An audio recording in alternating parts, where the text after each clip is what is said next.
saya ingin menegaskan bahwa harus menegakkan aturan. Kalau aturan belum ada, dibuat. Kalau sudah ada, mari tegakkan. Mari kita buat yang namanya reward and punishment. Jangan kita hanya bikin malam apresiasi, malam award untuk para TV, tapi nggak ada punishmentnya. Apakah dia sudah punya fakta integritas? Kemudian kita tagih. Anda sudah bikin fakta integritas, apalagi untuk TV yang baru. Nah, ini harus tegakkan. Harus ada lokal kontennya. Lokal kontennya itu paling nggak 10% lah.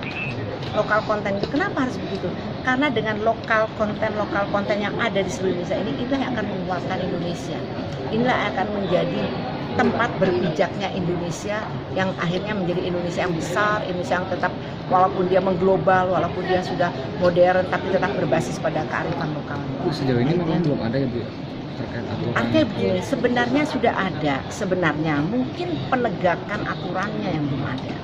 Penegakan aturan dan ada semacam affirmative actionnya. Jadi harus ada ketegasan. Bu ini harus, kalau enggak bikin kan saya bilang SP1, SP2, SP3 surat peneguran, surat pertama ditegur. Yang harus ada. Kalau enggak kemudian apa langkah-langkah berikutnya.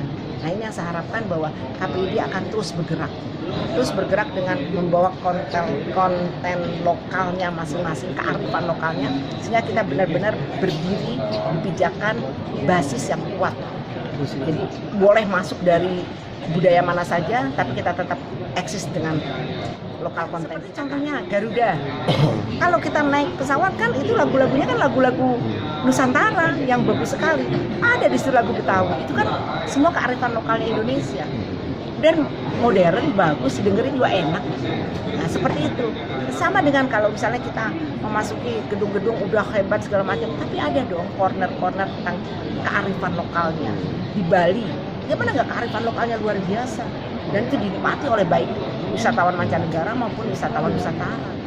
Jadi kearifan lokal itu kalau dikemas dengan baik, pasti dia juga punya nilai komersial yang bagus. Idealnya berapa persen Bu? 10%. Di tahap awal 10%, setelah itu nanti beranjak. Walaupun ini dikatakan dengan affirmative action. Untuk 10%-nya ini hanya konten lokal Betawinya aja atau konten lokal wilayah lain juga masih bisa kalau masuk dia di beradakan 10% ini masing-masing daerah. Ya. Kan kita juga sudah punya peraturan daerah tentang pelestarian budaya. Nah itu kenapa juga nggak dipegang itunya, perda itu untuk di penyiaran. Itu kan bisa juga dimasukkan ke sana. Yang penting bagaimana kita menguatkan kearifan lokal kita. Kalau dia di Jogja ya kearifan lokal Jogja, Aceh kearifan lokal Aceh, sehingga hidup terus. Jadi ada suasana Aceh, suasana Bali, suasana Betawi gitu. Taruhlah kalau di Jakarta karena kita ibu kota negara mungkin nggak bisa semuanya dari ujung ke ujung Betawi nggak bisa. Karena kita juga ada, kita harus menerima kearifan lokal yang hidup berkembang di Jakarta.